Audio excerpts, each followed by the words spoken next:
నిన్న ఒక దారుణమైనటువంటి ఘటన. ఇది మనము ఆలోచించాలి. ట్రాఫిక్ పోలీసులు కూడా కొంచెం ఆలోచించాల్సినటువంటి అవసరం ఉంది. ప్రాణం తీసిన ట్రాఫిక్ పోలీసుల అత్యుత్సాహం. తనిఖీలను తప్పించుకోబోయి బస్సు కింద పడి కార్పెంటర్ మృతి. అసలు ఇది దారుణమైనటువంటి ఘటన. అక్కడ ఏం జరిగిందట అంటే, ఒక వైఫ్ అండ్ హస్బెండ్ ఇటువైపు పోతా ఉన్నారు. ఆయనకు హెల్మెట్ లేదు. హెల్మెట్ లేనప్పుడు ఏం చేయాలో, మీరు సాధారణంగా ఫోటో కొడతారు, ఫోటో కొట్టి చలానా ఇస్తారు. అది ఒక పని చేయొచ్చు. ఆపేటువంటి ప్రయత్నం చేసినట్ట. ఆయన ఏదో హడావిడిలో ఉన్నట్టున్నాడు.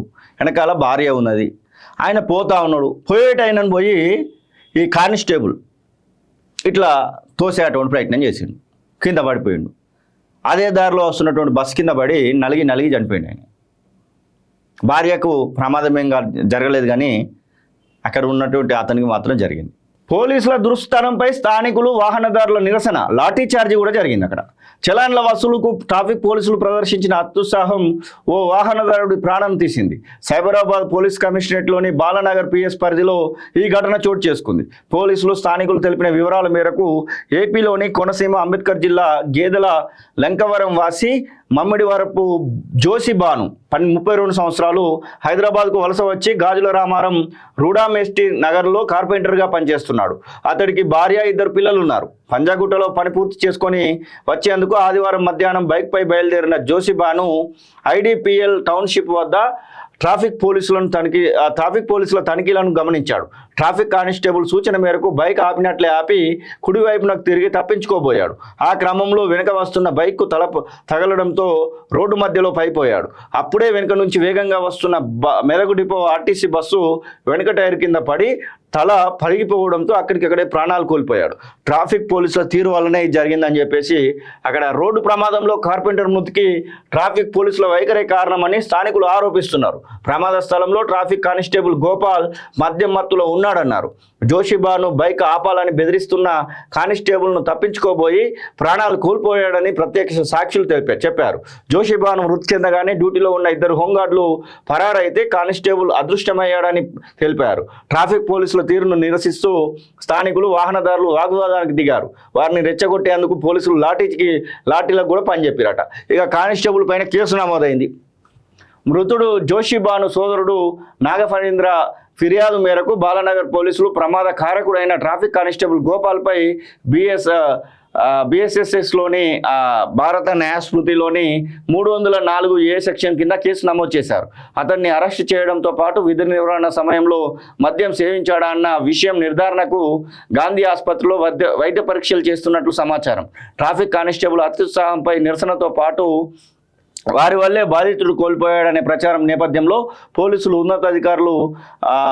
ఉన్నతాధికారులు రంగంలోకి దిగారు. బాలనగర్ డీసీపీ సురేష్ కుమార్, అదనపు డీసీపీ సత్యనారాయణ, ఏసీపీ హనుమంతు నేతృత్వంలో సీసీటీవీ ఫుటేజ్ వివరాలు, జోషిబాన్ మృతికి కారణమైన బస్సు వివరాలు సేకరణలో పడ్డారు. ట్రాఫిక్ పోలీసుల తనిఖీకి భయపడి ప్రాణాలు కోల్పోయిన బాధితుడి వాహనంపై చలాన్లు పెండింగ్లో లేకపోవడం గమనార్హం. అసలు అతని మీద చలాన్లు లేవాట. ఈయన ఈరోజే అంటే ఆ ప్రమాదానికి ముందే హెల్మెట్ లేడు. సాధారణంగా మనోళ్ళకున్న దరిద్రం ఏంటంటే, పోలీసులను అక్కడ చూడంగానే కొంచెం బెదుగుతారు. వీళ్ళు కూడా అత్యుత్సాహం ప్రవర్తిస్తూ ఉంటారు. హైకోర్టులు, కోర్టులు, సుప్రీంకోర్టులు ఇవన్నీ చెప్పినా కానీ ఆ యొక్క తాళాలు తీసేటువంటి ప్రక్రియ మాత్రం మాంతలేరు. వీళ్ళు తాళాలు తీయకూడదు, తాళాలు ముట్టుకునేటువంటి అధికారం పోలీసులకు లేదని సుప్రీంకోర్టు కూడా చెప్పింది. అయినా కానీ వీళ్ళు తాళాలు తీస్తారు.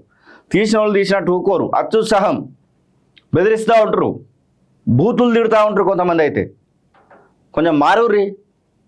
పోలీసులు ప్రజల కోసమే పనిచేస్తున్నాం అనే విధంగా ప్రవర్తించాల్సింది పోయి ఇట్లా ఈ యొక్క మరణాలకు కారణమవుతున్నారు.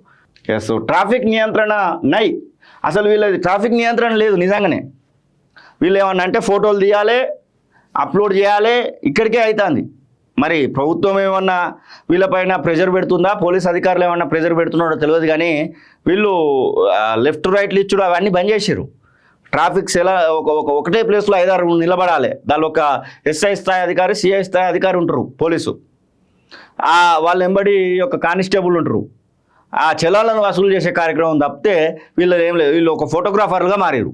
ట్రాఫిక్ పోలీసులు ఉన్నది కూడళ్లలో వాహనాల రద్దీని నియంత్రించడానికి, అంతేగాని కూడళ్ల పక్కన గుంపుగా ఉండి చలానాలు వసూలు చేయడానికి కాదు. ఉమ్మడి రాష్ట్రంలో హైదరాబాద్ ట్రాఫిక్ అదనపు సిపిగా పనిచేస్తున్న సమయంలో ఐపీఎస్ విశ్రాంత అధికారి ఎన్వి సురేంద్రబాబు అన్న మాట ఇది. అన్నట్లుగానే ట్రాఫిక్ వివాదానికి చూపుగా పనిచేసినంత కాలం ఆయన వాహనాల నియంత్రణపైన దృష్టి సాధిస్తూ గంటకు 14 కిలోమీటర్లుగా ఉన్న వేగాన్ని మరింత పెంచేందుకు జరిగిన ప్రయత్నాలను ఉరుకులు పెట్టించారు. ఇప్పుడు గ్రేటర్ హైదరాబాద్లో పరిస్థితులు భిన్నంగా ఉన్నాయి. రద్దీ వేళల్లో ట్రాఫిక్ జామ్లలో నత్తను తలపించే వేగంతో వాహనాలు బేజారవుతూ ఉంటే ట్రాఫిక్ను నియంత్రించాల్సిన పోలీసులు చలానాలపై దృష్టి పెడుతున్నారు. తాజాగా బాలనగర్లో చలానాలు విధిస్తున్న ట్రాఫిక్ పోలీసులను తప్పించుకునే ప్రయత్నంలో వాహనదారుడు దుర్మరణం పాల్గొనడం తీవ్ర ఆందోళనకు దారితీసింది. వందలాది మంది వాహనదారులు ఒక్కటై పోలీసుల తీరుపై మండిపడుతూ ఆందోళన చేపట్టారు. అసలు టార్గెట్ ట్రాఫిక్ పోలీసులు ఇప్పుడు తమ విభాగం రాష్ట్ర ఖజానాకు ఆదాయాన్ని సమకూర్చే రెవెన్యూ వనరుగా భావిస్తున్నారనే ఆరోపణలు వినిపిస్తున్నాయి. ఏటా పెరుగుతున్న ఈ చలానాల వసూళ్లే ఇందుకు నిదర్శనం. హోంగార్డు మొదలు ఉన్నతాధికారుల వరకు టార్గెట్ చుట్టూనే తిరుగుతున్నారనే విమర్శలు ఉన్నాయి. ప్రతి హోంగార్డుకు రోజుకు 30 ఈ చలానాలు టార్గెట్ ఉంటుందని విశ్వసనీయ వర్గాలు చెప్తున్నాయి. అందుకే ఉదయాన్నే తమకు కేటాయించిన కూడళ్లలో నిలబడి గంటన్నర వ్యవధిలో టార్గెట్ను పూర్తి చేసి వెళ్ళిపోతా అంటారని వివరిస్తున్నారు. ఇది మరీ దారుణం. ఇది వీళ్ళకు టార్గెట్లు కూడా పెడతారట. ఒకసారి ఆలోచించాలి మరి తెలంగాణ రాష్ట్ర డీజీపీ గారు, ఈ ట్రాఫిక్ను కంట్రోల్ చేసేటువంటి వాళ్ళు ఈ మధ్య దీన్ని హైడ్రాకి ఇచ్చిరని చెప్తా ఉన్నారు. మరి రంగనాథ్ గారు ఒకసారి ఆలోచించురి, ఇట్లా మనసులో ప్రాణాలు తీసేటువంటి ఈ యొక్క వ్యవస్థ అవసరం అంటారా మరి?